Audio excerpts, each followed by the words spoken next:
welcome, welcome, welcome to Health Issues. I'm your host, Sylvain, and truly excited about this show. It's something really, really different, and I guarantee you it will be an asset to your life. We have an awesome, distinguished professor that's here. We have Dr. Charles Corprew. He's Associate Professor of Psychology at Loyola University, and we're here to talk about masculinity. Welcome, Doctor. How are you? I appreciate it. Thank you for having me. Good. Before we even get started, let's define masculinity. Well, I think when we look at masculinity, we have to look at, Brandon defines it as this traditional masculinity. No sissy stuff, defending anything that is feminine, being the big wheel, being the leader, devaluation of emotion, so being stoic. So those are these traditional aspects. Also being in command in specific situations are these traditional notions of masculinity. And it can be very fluid. Okay. As we talk about particularly hegemonic masculinity, this dominance over a particular situation or a particular setting or a particular group of people. That's how we begin to look at masculinity and traditional masculinity. Okay, but you've done research that relates to the concept of masculinity and how boys are able to advance and not advance in schools. And let's talk a little bit about the whole concept of research. My research has begun to look at how the experiences that our young African-American males are having in and outside of their communities. If we look at the cases of Jordan Davis, Trayvon Martin, the negative experiences that they had, which actually became lethal. But if we look at these everyday experiences, being harassed by people on the street, being harassed by police while standing on street corners, we've linked these negative youth experiences to bravado attitudes. And bravado attitudes are kind of, as we would say, this exacerbation of what I define as these traditional masculine. So violence is manly, dangerous is exciting, and callous sex attitudes towards women. Okay. And so oftentimes we believe because of this inability to ascribe to, as we say, this traditional masculinity, African-American males may define their own masculinity or adopt these bravado attitudes to kind of create this sense of masculinity. And so one thing within my research is we began to look at how can we provide positive models for our young males. As a school teacher for 10 years, I was able to interact with a variety of students and actually was a executive director of a program, the JMU Male Academy, where I was able to interact with young males for 8 years and really discern what type of experiences they were having within the schools. Mm-hmm. And one of the things they talked about, and one of the things that I experienced, is that the perception of a positive school setting or perception of positive school support can be a buffering factor from these negative experiences that our young men are having in and outside of the community, even within the school. Okay. And so this perception of having someone who is culturally competent, someone who cares about what's going on with them, and who's able to set goals, who's able to model, you know, as we talked about, model how to code switch, how to turn this specific types of masculinity on and off when necessary to be successful in and out of their context that they reside in. Well, first thing comes to mind is that what's wrong with masculinity where a young boy has to code switch? Just to throw in, it reminded me of coming up, African-American working in corporate America, always had to take the bass out of his voice if he wanted to be promoted. Well, I don't think there's anything wrong with code switching. I think that is actually a positive thing. Okay. Being the ability to make your masculinity fit the situation. Perceiving, as I said before, in a violent neighborhood or situations where you feel threatened, having the bravado attitude or not being the lamb amongst the wolves is a protective factor. And so oftentimes those protective factors allow you to survive. However, being able to turn off that specific type of masculinity and another form of masculinity in the classroom, in the school setting, where you can succeed. And as you said, how do I interact with my teachers and peers in this setting? So the ability to code switch is a protective factor if done well and done right. Okay, then, going back again.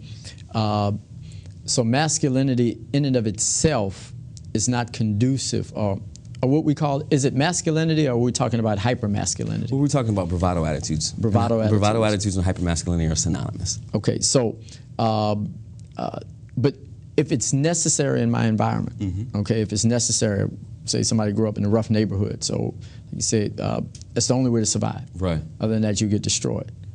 That's something that's debatable, but we'll talk about that. Right. Only way we can make it. So to take that into the classroom, there is the whole concept of all-male school are supposed to allow the young man to have his bravado attitude, but still be able to cope. Am I correct? Is that? So you're asking me if the all-male school and the bravado attitude go synonymously together? Right. And so is it that young boys have the code switch, which many are not able to do, and kind of fall out? Well, I think that all-male schools particularly have an opportunity to teach our young men how to be successful and how to navigate the context in which they find themselves in. Okay. And so all-male schools allow them to navigate without the presence of women who may perpetuate, or boys may perpetuate that bravado attitude as a means of trying to get a woman's attention. However, because it works? Possibly, yes. Okay. But I think that all-male schools also have an opportunity to model healthy masculinity in a context. Okay. And so I think it's very beneficial as we look at Xavier. Men in New Orleans who have gone to, St. Aug, have gone to St. Aug, are very successful men because possibly they've had these models of masculinity that allow them to go out and navigate successfully in the context. Very successful men in successful organizations around the city have gone to St. Augustine. Okay, now, so we flip it around again then, but suppose a man is not masculine, and can he be successful? What do you mean not masculine? All right, he doesn't have that bravado. You know, in other words, I'm not speaking about feminine, so to speak, but it's not a high level of, somebody would say, and it's not like he has androgen popping out of him and testosterone just flying. And can that affect him in a negative way? I think people have to be secure in their own level of masculinity. It goes into their own identity. Identity is multidimensional. Okay. Gender identity, sexual orientation. If a person is comfortable with who they are, okay. Higher self-esteem, higher achievement. So depending on that person in their specific context, if they're comfortable with their level of masculinity, I think people need to get to a level where they're comfortable with their own masculinity within their own skin. And I think that is a navigation that a lot of men have to deal with as they develop. I think it's interesting because I always relate back to experience working in a prison, 30 years ago. And we'll never forget going down to the roughest tier in the prison. And the strongest guy, the tier rep, who ran an awesome organization, was definitely not the most masculine guy on a tier. Wasn't the strongest, wasn't the biggest, but he was just comfortable in who he was. And that is a very interesting piece, being comfortable, finding your identity, finding who you are. And it's interesting that you asked that question. I had this conversation with my research assistant the other day, asking him, as we talk about various things, when did he begin to feel comfortable with who he was as a man? And so he talked about how he had struggled prior to going to Argentina, so going abroad and seeing something different. And it challenged his notions of masculinity, challenged his notions of who he was as a man. Okay. And so those experiences allowed him to come back and be more comfortable, to kind of release some of the anger that he had towards certain people and be comfortable with who he is now as a man. Now, interestingly enough, we will go through cycles where we may not be comfortable with who we are because we're still finding each other. Identity is a fluid thing. We just don't find it, and it's a fluid thing, and we go back and forth. And as we find ourselves again, as we grow and as we develop, we become more and more comfortable. At 42, how do you begin to define who you are as a man and navigate all of the different contexts, particularly that I am afforded? How do I navigate those things and still be comfortable with who I am as a man? It can be a process. It can be a very arduous process for some. But I think once people find it and understand it and are comfortable with it, I think they're happier and have higher self-esteem about who they are. Okay, let's talk about schools, because your research, and you go ahead on and talk about it, that found that a lot of people, you hear it over and over again, we need male teachers for African American men. We need male teachers, but your research says something a lot more complicated. Well, in a sense, it says, and I don't want to take away from the presence of having strong African American male teachers in the schools, but what we find is that having supportive, the perception of supportive, caring teachers that are culturally competent. And cultural competence is basically understanding the nature and culture of what your students that you're teaching. What's going on outside of the school that they actually bring into the school that impacts their achievement and success. And so having that understanding. So I was a high school teacher, a middle school and high school teacher for 10 years. So I taught with a very diverse population of teachers. And so those teachers who actually knew and understand, and the high school that I taught at, when I went there, and I had the honor of teaching in the high school that I graduated from, when I graduated, we were a very diverse school, but a very high-achieving school. Kids were going to Duke and to Harvard and Princeton and Stanford, UCLA, James Madison, UVA, different schools like that. 15 years later, the school had changed. Okay. And so had been marred by some incidences and redistricting, and so different type of student. Probably one of the best experiences teaching experiences I've ever had in my life. But what I was able to do was, an experience was to teach with a diverse group of people who cared about our students, who truly cared, who bought into what was going on in the school day to day, bought into the success of our students, bought into their lives. It wasn't a 7:15 to 2:30 job. It was 7:15 to 9 o'clock at night, because you were there at the football games, you were there at basketball games, you were there for forensics. You were a part of our students' lives. And so not all teachers were like that. Right. But it was those teachers that bought in, and those students that knew that those teachers bought in were the ones that actually did well. They figured out that we've got people that care about us. It didn't care if I was a black male or a white woman. It was, we perceived that these people care about our lives and they want us to be successful. One of my good friends, teacher of the year, white male, but he was culturally competent. Very successful with all students. And I remember one day he had an incident with an African-American male, and it could have gone one of two ways. But I remember walking out of my classroom and seeing him with this young African-American male walking to the car, and I was like, "Where are you going?" He was like, "I'm going to take him to lunch." And I looked, and so he came in and he told me the story. He said, "You know, I could have just written the kid up. I could have suspended him, but I wanted to get to know the kid. I wanted to know his story. I wanted to know what was going on and why he acted that way with me." And so, yes, we need, and I will ardently say, we need strong African-American men who are culturally competent and who care about our young African-American males. However, we have teachers out there now who do the same thing, who care about our students. But I also must say this, but there are teachers who don't. And that perception of low teacher support is linked to these bravado attitudes. If I perceive that my teacher doesn't care, if I perceive that I'm not in a supportive environment, then I disengage. And that is indicative of these bravado attitudes, that I'm vulnerable in this situation. And so how do I now mask my vulnerability? I put up these, I adopt these bravado attitudes, or this hypermasculine posture. So it's a response to stress, it's a response to fear, whether it's in the street or whether it's in the classroom. Exactly, and there you go. It goes back to that, a lamb amongst the wolves. And it depends on how you define who's the wolf. The wolf could be the teacher. The wolf could be the teacher. The African-American male teacher. It could be. Again, we need strong African-American male teachers in the classroom. And so depending on, and the literature is indicative, is that what you bring into the classroom, students pick up. And so if you're bringing your own issues into the classrooms, it can have a negative impact. And so I think all teachers, whether they be African-American male, white, female, need to understand what they're bringing into the classroom and how can they be, if they want to be successful in the lives of African-American males, and allow them and teach them healthy ways of coping, they themselves must also be comfortable with themselves and also must be culturally competent.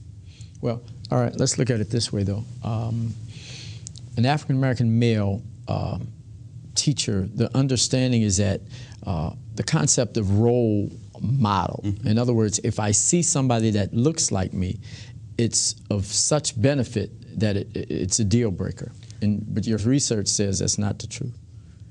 If something is modeled, it doesn't matter what's modeled. It could be good or bad. Got it. I can take on that model if I want to. So it doesn't matter who's modeling the behavior. So I could bring this model into the classroom, and if it's a bad model, but just because it's of a certain race and gender, doesn't mean that it's good or bad. We need good models in the classroom. And so, yes, kids, particularly adolescents, as they begin to look for models of who they want to be as men, they look around them. They look around them, and what type of models do they have? And so we want to make sure that schools have these positive models. Okay, now, we all know Tarzan movies were destructive to African-American males. You know, one white dude raised by a monkey was smarter than the whole continent of African-American men. You know, we all know, you know, the Skillet and Leroy movies, and as Spike Lee says, the Tyler Perry movies and Madeira, whatever. Well, we understand that having billboards with 6 African-American men wanted by the police is destructive to the psyche and soul of African-American men. Yes. The fact that the studies show that all the major newspapers spend more time on African-Americans in negative connotations than positive, yes, in movies, Hollywood, and so forth. Well, if that be so, that we need positive images to help us become stronger as a people, then how could it be that not having African-American male teachers that can anyway be supported? What you're saying is that there's a disconnect between watching images on TV and actually in a classroom of somebody working with us day to day. Is that it? I didn't say that. Okay. Yeah. All right, go ahead. Yes, these negative images, 6 men on the billboard. What if we had 6 fathers on the billboard? Interesting. If we had 6 fathers, or we had 6 prominent politicians on the billboards, or we had 6 African-American male teachers who have been awarded Teacher of the Year on that billboard. Right. Understand what I'm saying? Right. These are positive models. Right. And so that's the point that I mean. I'm not saying that we shouldn't have African-American males in the classroom. What I'm saying is that we need strong, competent, comfortable masculinity, comfortable with themselves, so they can model, right, the behaviors that our young men may not be seeing in their communities. Okay. Don't get me wrong. See, yeah. I'm telling you, I'm with you. See, what happens is that, tell me if I'm right, my thinking is that we need images, we need positive images, newspapers, magazines, everything showing positive images because it's important. Right. But I guess the point of it is, though, is that caring trumps all of that. Somebody in close proximity, then it's more than just images. In other words, like caring it might count for 100 points. African-American image might count for 2 points. If I've got 2 African-American male teachers, and I've got a room full of African-American male students, I've got race. Race is equal. Right. Who's going to lead the students to more success? The ones that the students perceive care enough or more about their lives. That's going to be indicative. But your research shows that if you have, say, 100 African-American male students, and then you have a Caucasian male or a Caucasian female instructor who off the chart on caring and concern and empathy and sympathy, and you have an African-American male, hypermasculine, but could care less about anybody, the students would do better and thrive more with that. In a caring and supportive environment, the students want to feel like there's someone who is in their corner. They want to feel like that someone understands them. That's right. And exactly. And that's right. When you leave out of here, folk gonna beat you up.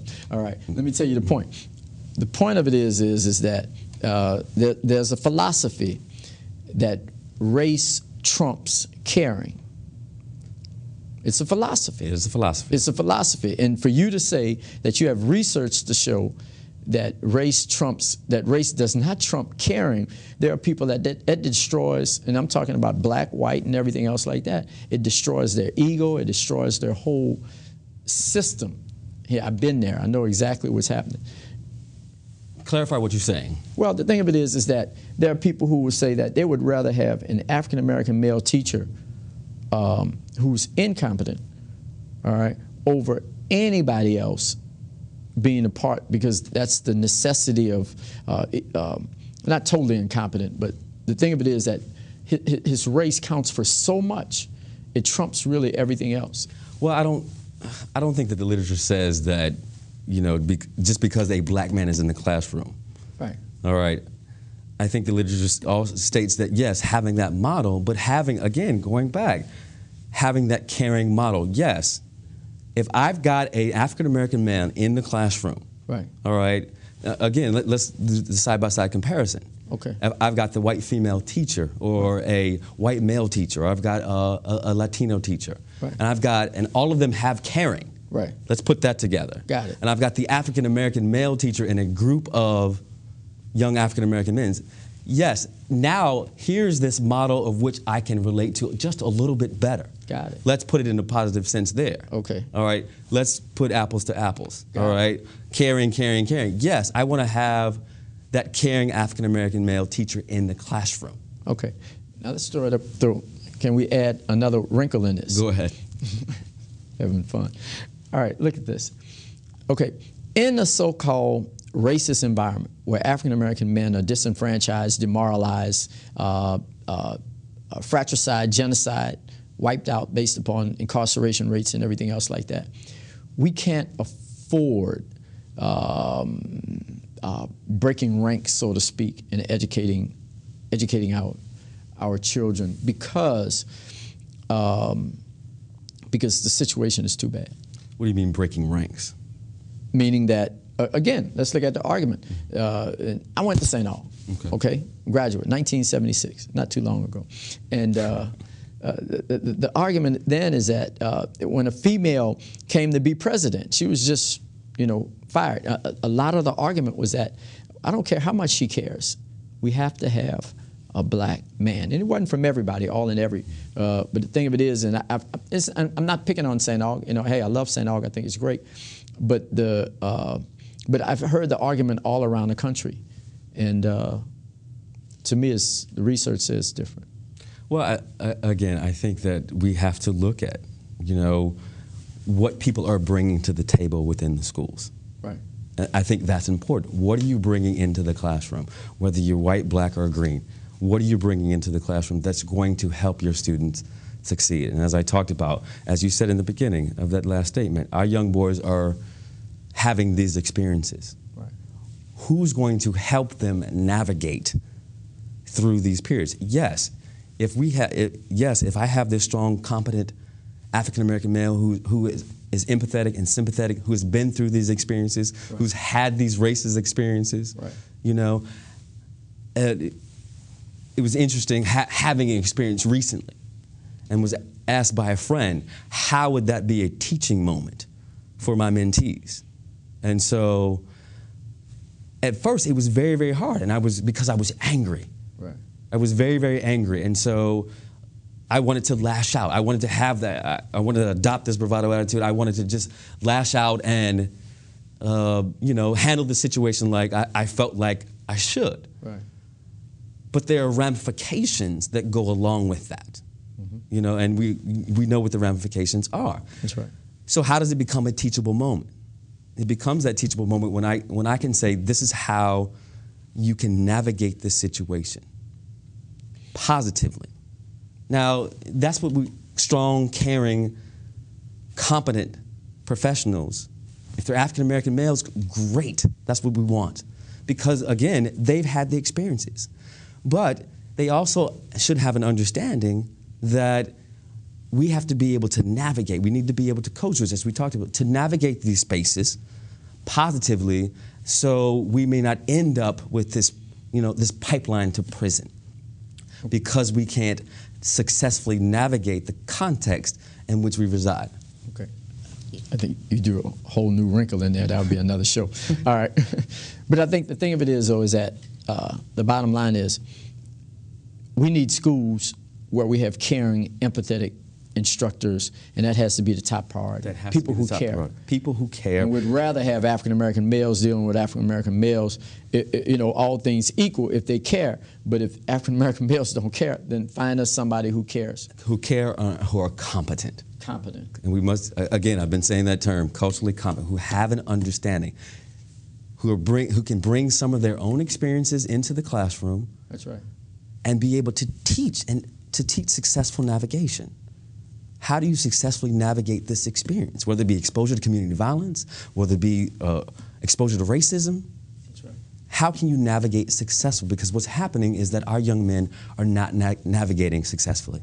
They're not finding these positive pathways to success. And that's why we see, as you saw, the murder rate being the incarceration rate, is that the failure to navigate successfully, this failure to make positive choices when faced with adversity. Again, that's another story. We're going to get there, blaming the victim and so forth. But I think the truth of the matter is that African-American males, we have to pick ourselves by our own bootstraps, so to speak, and do a better job of being able to have self-control, restraint, self-control, power. And true power is sensitive and empathetic in caring about somebody else. But how's that? You have to find models. You have to find models. You have to. That's another debatable subject. That's another debatable subject. I'll bring it here, though. All right. Again, for those that Dr. Corprew, and don't jump him because I'll stop with you. I'll fight with him. The bottom line is that for years people have been saying that race trumps love, but I think the research shows that love, concern, compassion, competence trumps everything. And so not that race is irrelevant, not that it doesn't matter, but the greater, bigger picture is people who truly care and are concerned. And I think you're very brave to make that statement. I think it takes a lot of courage. It's not discussed in the African-American community.